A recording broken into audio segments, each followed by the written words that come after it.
Good afternoon, students. Today's class, I would like to continue about what is an independent judiciary. What is an independent judiciary?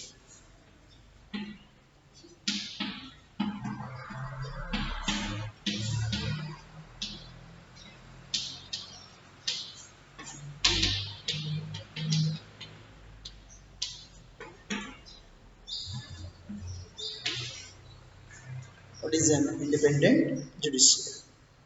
See, dear students, imagine a situation in which a powerful politician has encroached on land belonging to your family.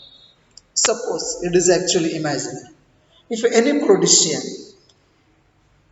if he or she acquired your land which is belonging to you or your family, then what you will do?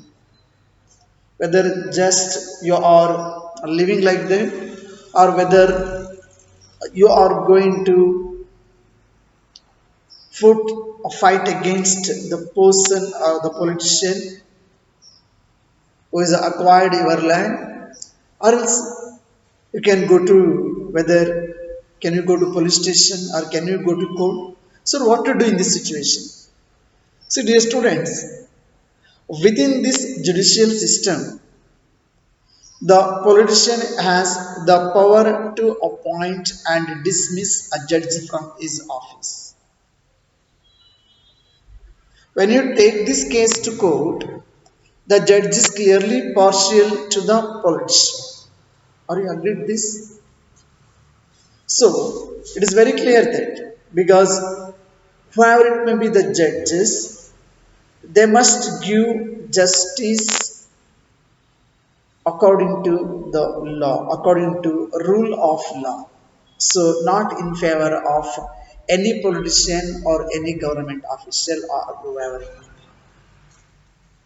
See, the control that the politician holds over the judge does not allow for the judge to take an independent decision. If suppose if the politicians are controlling the judiciary system or control the judge, or if there we can see the influences on judges, so during the time, so the judges cannot take independent decision. See, this lack of independence would force the judge to make all judgments in favor of the politicians only, because they are under the control of the politicians, or they are under the control of or under the influence of the politicians. So although we often hear of rich and powerful people in India trying to influence the judicial process, the Indian Constitution protects against this kind of situation by providing for the independence of the judiciary. So here it is very clear that so the Constitution of India, so that provides for the independence of the judiciary. It is not under the control of any official or government offices. So one aspect of this independence is the separation of powers, which already we learned in the first chapter of this text. Understood now? The separation of powers, it is one of the key feature of the democratic constitution. What this means here is that other branches of government, such as the legislature and the executive. See here, the legislature and the executive cannot interfere in the work of the judiciary. They are not.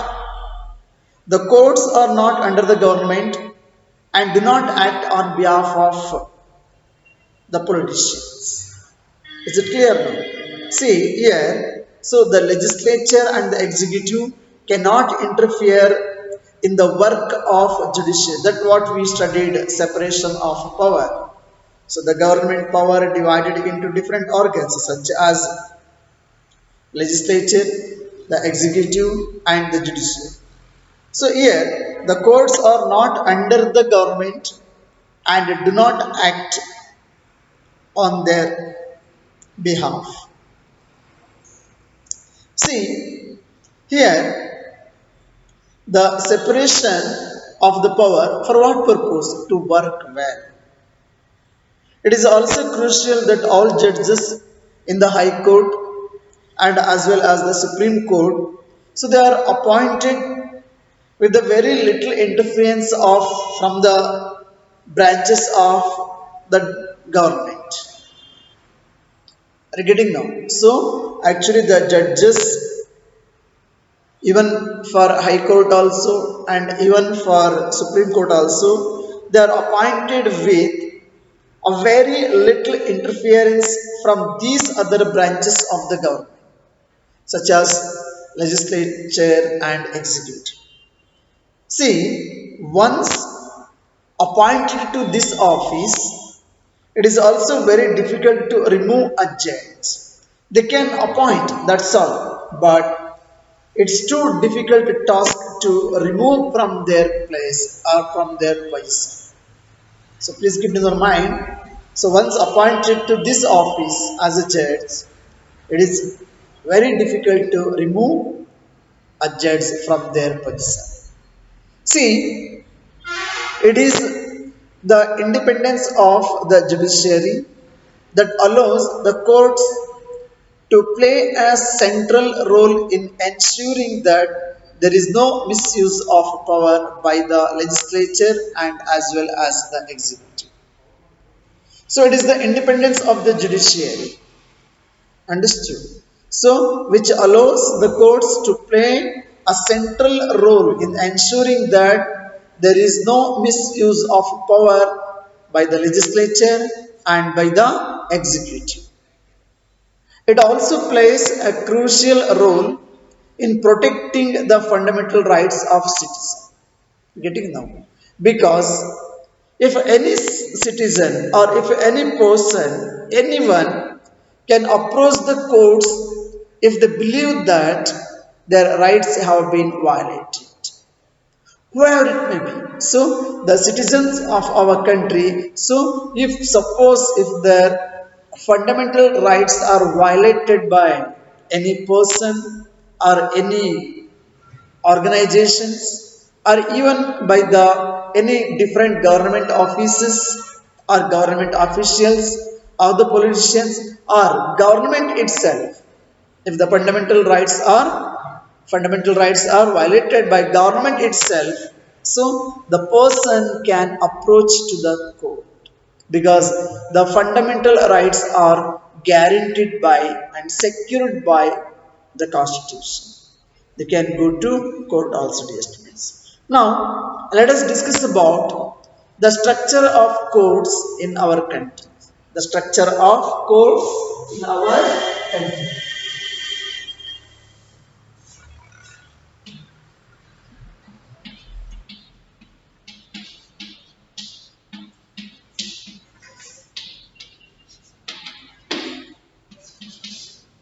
The structure of courts. See, dear students, there are three levels of courts in our country. There are three different levels of courts in our country. So getting now, so three levels of court existed in our country. And also, dear students, there are several courts at the lower level, while there is only one at the apex level. So, in a lower level, so there are several courts. Understood now? See, the courts that most people interact with are what are called subordinate or district courts. Are you getting this to this? The courts that most people interact with are what are called subordinate or district courts. See, these subordinate or district courts are usually at the district level in each district or tehsil level, that means in a town or taluk level. Understood now? See, here they hear many kinds of cases, the tehsil court and the district courts.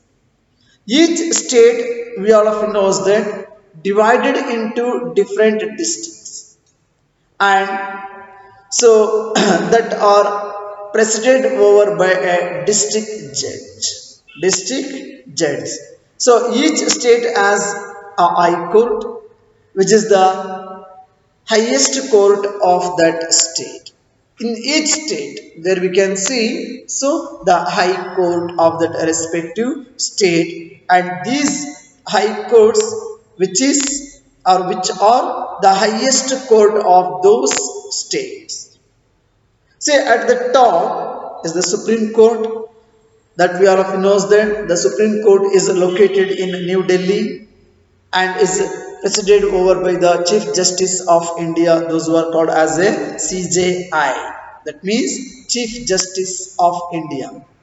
And the decisions made by the Supreme Court are binding on all other courts in our India. That means the Supreme Court is the final court in our country. So it is in a three levels.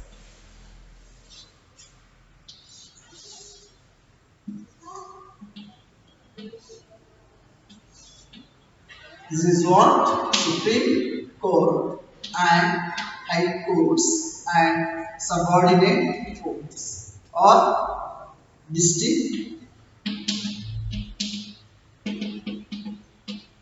tehsil courts. Getting dear students. So the judiciary it's existed in this way.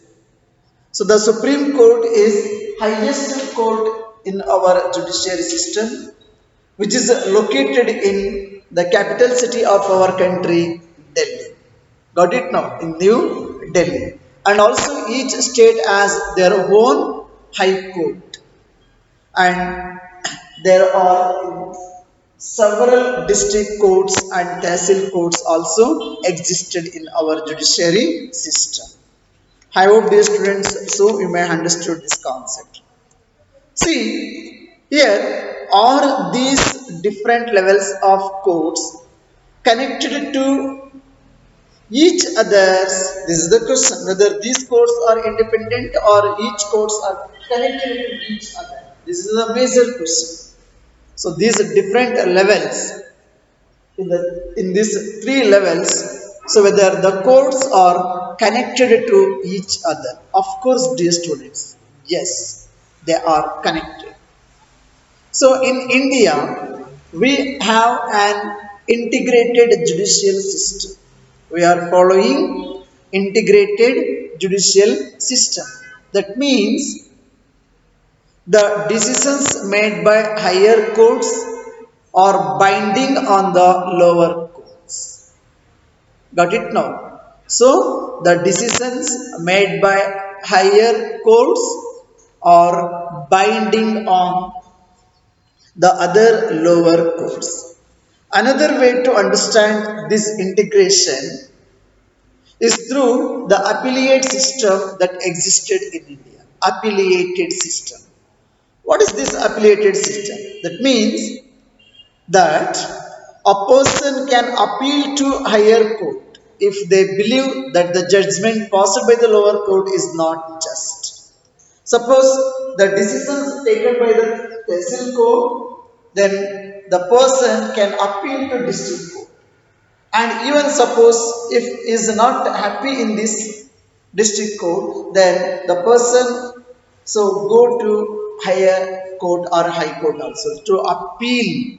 And even if the person not happy with the decision of the high court, so the person can go to or appeal to Supreme Court also. But while going like this, or to appeal, so there are certain limits and also certain conditions. So based on that, so the different courts, I mean the whether from the high court or from the district court or from the tehsil courts, so the persons can appeal to the higher court. This is actually, this is the another way how, so the judiciary system is integrated in our, and which we call as an appellate system, which is existed in our judiciary system. So let us understand that what we mean by the appellate system by tracking a case as an example. By tracking a case, so we can try to understand that, so this appellate system by studying one case, that is about state government versus Lakshman Kumar and others, which is actually so taken place in 1985 from the lower courts to the Supreme Court. The statements here: Delhi administration versus Lakshman Kumar and others. So let us discuss what happened and what is the significance of this case to better understand about the affiliate system. See, in February 1980, Lakshman Kumar married 20-year-old Sudha Goyal and they lived in a flat in Delhi with Lakshman's brothers and their families. This is what one of the case. So in February 1980, Lakshman Kumar, so he was married 20-year-old Sudha Goyal and they are lived in that flat which is located in Delhi with Lakshman's brothers and their family members. On 2nd December 1980, Sudha died in hospital due to burns. See, unfortunately, what happened? So, she was married in the month of February 1980, and on 2nd December 1980, Sudha died in hospital due to burns. So, ಸುಟ್ಟ ಗಾಯಗಳಿಂದ ಒಬ್ಬ ಆಕೆ hospital ಅಲ್ಲಿ ಮರಣವನ್ನು ಹೊಂದಿದಳು. Her family filed a case in court.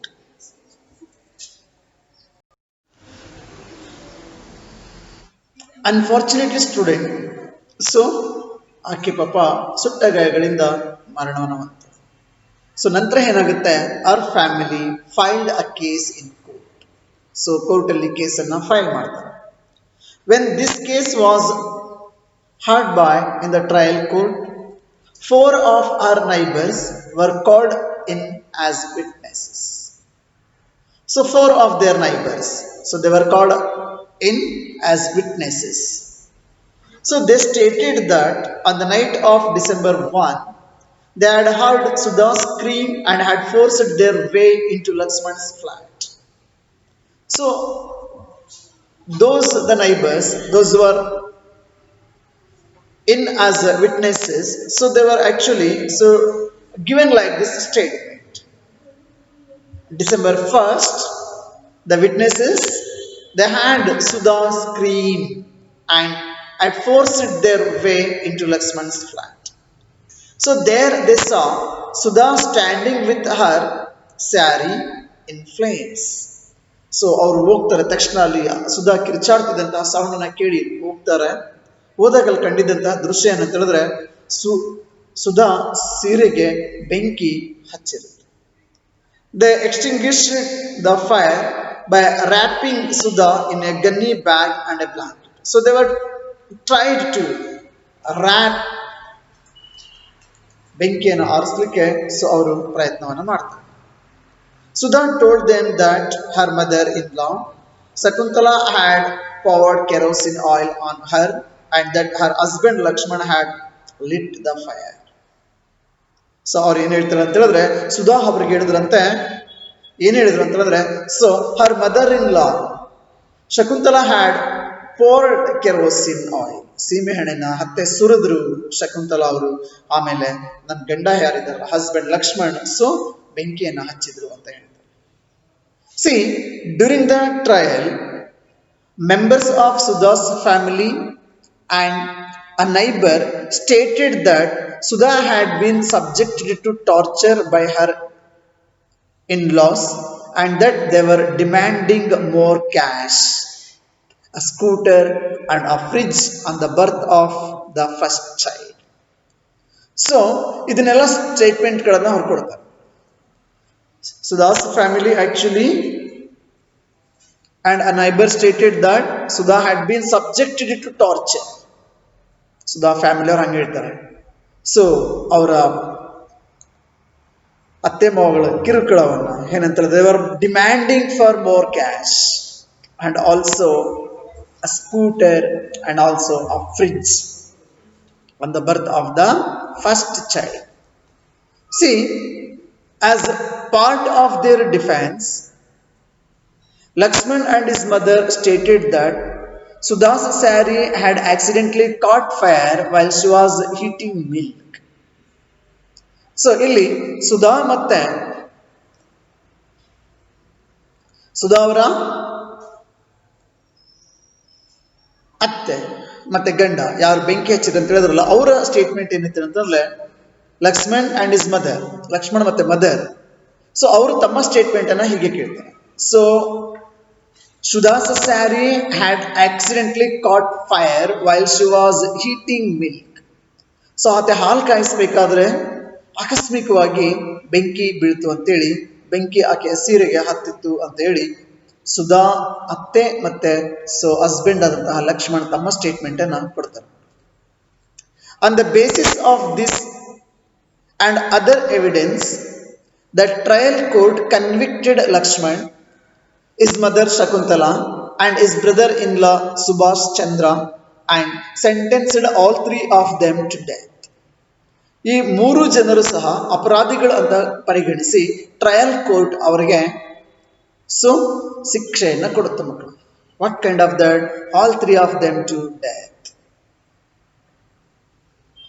Very interesting, no? Yes. Then after what happened, that we are going to discuss in the next class. Thank you. Have a nice day.